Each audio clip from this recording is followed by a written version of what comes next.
விடியா அரசை கண்டித்து மார்ச் 4ஆம் தேதி மாவட்ட ஆட்சியர் அலுவலகங்கள் முன்பு மாபெரும் கண்டன ஆர்ப்பாட்டம். அதிமுக பொதுச் செயலாளர் எடப்பாடி கே பழனிசாமி அறிவிப்பு. விடியா திமுக அரசு பதவியேற்ற நாளிலிருந்து சட்டம் ஒழுங்கு முற்றிலுமாக சீர்கெட்டுள்ளது என கழக பொதுச் செயலாளர் எடப்பாடி கே பழனிசாமி விமர்சனம். தமிழகம் போதைப் பொருட்களின் கேந்திரமாக மாறி வருங்கால தலைமுறையின் வாழ்க்கை சீரழிந்து வருவதாக குற்றச்சாட்டு.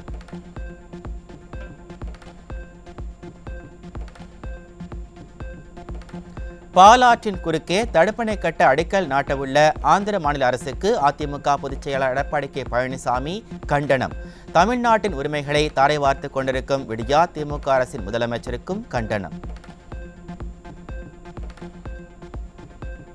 வெறும் 33 கிலோமீட்டர் பாலாறு நீர்வழியை கொண்டிருக்கும் ஆந்திர மாநிலம் ஏற்கனவே 22 தடுப்பணைகள் கொண்டு தடுத்திருக்கிறது என அதிமுக பொதுச் செயலாளர் எடப்பாடி கே பழனிசாமி குற்றச்சாட்டு. தற்போது மீண்டும் தடுப்பணை கட்ட அடிக்கல் நாட்டுவது அனுமதிக்க இயலாத செயல் என்றும் சாடல். மேகதாதுவில் அணை கட்ட கர்நாடகா நிதி ஒதுக்கியதை தொடர்ந்து பாலாற்றில் அணை கட்ட பூமி பூஜை போட்ட ஆந்திரா. இரண்டையும் கண்டுகொள்ளாமல் விடியா மாடல் அரசு கும்பகர்ண தூக்கத்தில் இருப்பதாக பொதுமக்கள் குற்றச்சாட்டு. ஆந்திராவில் பாலாற்றின் குறுக்கே தடுப்பணை கட்ட 215 கோடி நிதி ஒதுக்கீடு செய்துள்ள நிலையில் விடியா திமுக அரசு தமிழக விவசாயிகளை பாதுகாக்க என்ன செய்ய போகிறது? தடுப்பணை கட்டுவதை விடியா திமுக அரசு தடுக்க தவறினால் மாபெரும் கண்டன ஆர்ப்பாட்டம் நடத்துவோம் என தமிழக விவசாய சங்கம் எச்சரிக்கை. வருகிற நாடாளுமன்ற தேர்தலில் அதிமுகவுக்கு ஆதரவு அளிப்பதாக அகில இந்திய முஸ்லிம் லீக் கட்சி உறுதி. கழக பொதுச் செயலாளர் எடப்பாடி கே பழனிசாமியை நேரில் சந்தித்து கட்சியின் தேசிய தலைவர் சாதிக் பாட்ஷா பாவா ஒப்புதல் கடிதத்தை வழங்கினார். சேலம் அயோத்தியா பட்டினம் தெற்கு ஒன்றிய கழகம் சார்பில் ஆகவே முதிர்ந்த அதிமுக தொண்டர்களுக்கு பொற்கிழி. புரட்சி தலைவியின் பிறந்தநாளையொட்டி கழக பொதுச் செயலாளர் எடப்பாடி கே பழனிசாமி வழங்கினார். மதத்தின் பெயரால் பாஜக மக்களை ஏமாற்ற பார்ப்பதாக அதிமுக எம்பி சி.வி. சண்முகம் குற்றச்சாட்டு. கோவில் கட்டிவிட்டால் சோறு கிடைக்குமா, மின்சார கட்டணம் குறைந்துவிடுமா என்றும் கேள்வி. மோடிக்கு மீண்டும் வாக்களித்தால் சமையல் எரிவாயு சிலிண்டரின் விலை 5000 ரூபாயாக உயர்ந்துவிடும்.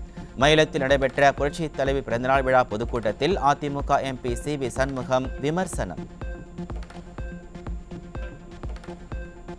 நாட்டில் 2,24,00,000 குடும்ப அட்டைதாரர்கள் இருக்கும்போது வீட்டிற்கு ஒருவருக்கு அரசு வேலை கொடுப்போம் என பொய் பேசும் அண்ணாமலை. கடந்த 10 ஆண்டுகால பாஜக ஆட்சியில் எத்தனை பேருக்கு வேலைவாய்ப்பு கிடைத்துள்ளது என சொல்ல முடியுமா என அதிமுக எம்பி சி.வி. சண்முகம் சரமாரி கேள்வி. நெய்வேலி என்எல்சி நிறுவனத்திற்காக நிலம் கொடுத்த விவசாயிகளுக்கு மோடி அரசு இதுவரை வேலை வழங்கவில்லை என அதிமுக எம்பி சி.வி. சண்முகம் குற்றச்சாட்டு. 3வது சுரங்கத்திற்காக அழிக்கப்பட்டுள்ள 25 கிராம மக்களுக்கு வேலை வாங்கி தர முடியுமா என அண்ணாமலைக்கு சரமாரி கேள்வி. கருணாநிதி நினைவிட திறப்பு விழா நிகழ்ச்சிக்கு ரஜினிக்கு அழைப்பு விடுத்து கமலஹாசனை புறக்கணித்தது ஏன்? தொகுதி பங்கீட்டில் உடன்பாடு எட்டாததால் கமலஹாசனை ஸ்டாலின் கழற்றி விடுகிறாரா என பொதுமக்கள் கேள்வி.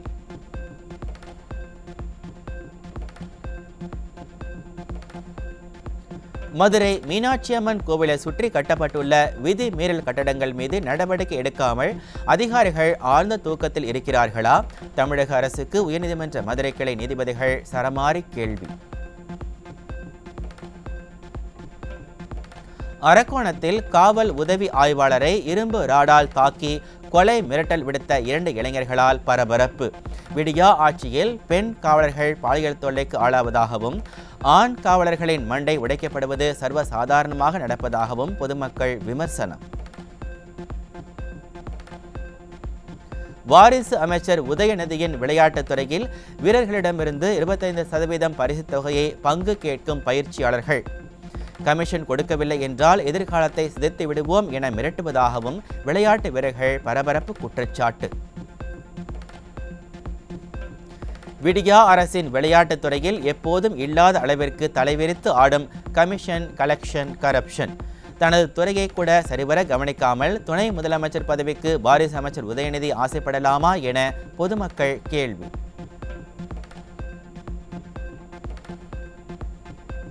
விளவங்கோடு சட்டமன்ற தொகுதி காலியாக இருப்பதாக தேர்தல் ஆணையத்திற்கு சட்டப்பேரவை செயலர் கடிதம். திருக்கோவிலூர் தொகுதி காலியாக உள்ளதா என்பது சபாநாயகரின் பரிசீலனையில் இருப்பதாக கடிதம். விளவங்கோடு தொகுதி காலியாக இருப்பதாக உடனடியாக அறிவித்த சட்டப்பேரவை செயலாளர் பொன்முடி பதவியை இழந்து 2 மாதங்கள் ஆகும் நிலையில் திருக்கோவிலூர் தொகுதியை அறிவிக்காதது ஏன் என மக்கள் கேள்வி. 10 அம்ச கோரிக்கைகளை வலியுறுத்தி வரும் மார்ச் 3ஆம் தேதி அரசு பணியாளர் சங்கங்களின் கூட்டமைப்பு சார்பில் சென்னையில் உண்ணாவிரத போராட்டம். விடியா திமுக அரசு தங்களது கோரிக்கைகளுக்கு செவிசாய்க்கவில்லை என்றால் வருகின்ற நாடாளுமன்ற தேர்தலில் சிந்தித்து வாக்களிப்போம் என எச்சரிக்கை. தமிழ்நாடு வருவாய்த்துறை அலுவலர் சங்கத்தினர் கால வரையற்ற வேலை நிறுத்த போராட்டம். வருவாய்த்துறையில் பணியாற்றுபவர்களுக்கு பணி பாதுகாப்பு உள்ளிட்ட கோரிக்கைகளை வலியுறுத்தி போராட்டம். தமிழ்நாடு வீட்டு வசதி வாரிய முறைகேடு வழக்கில் திமுக அமைச்சர் ஐ. பெரியசாமியை விடுவித்த சிறப்பு நீதிமன்ற உத்தரவு ரத்து. தாமாக முன்வந்து விசாரணைக்கு எடுத்த வழக்கில் சென்னை உயர்நீதிமன்ற நீதிபதி ஆனந்த் வெங்கடேஷ் தீர்ப்பு.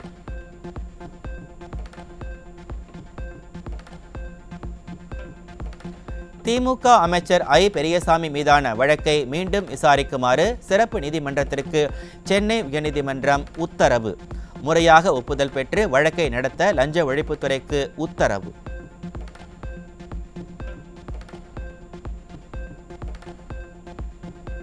திமுக அமைச்சர் ஐ. பெரியசாமி மீதான வழக்கின் விசாரணையை 2024 ஜூலைக்குள் முடிக்க சிறப்பு நீதிமன்றத்திற்கு உத்தரவு. மார்ச் 28ஆம் தேதிக்குள் ஐ. பெரியசாமி நேரில் ஆஜராகி 1 லட்சம் ரூபாய் பிணைத்தொகை செலுத்தவும் ஆணை. செக் மோசடி வழக்கில் தமிழ் திரைப்பட தயாரிப்பாளர்கள் சங்கத்தின் முன்னாள் செயலாளர் சிவசக்தி பாண்டியன் புழல் சிறையில் அடைப்பு. அல்லு அர்ஜுனை வைத்து தயாரித்த படத்திற்காக டிவி நிறுவனத்திடம் இருந்து 1,70,00,000 ரூபாய் கடன் வாங்கி மோசடி செய்ததாக குற்றச்சாட்டு.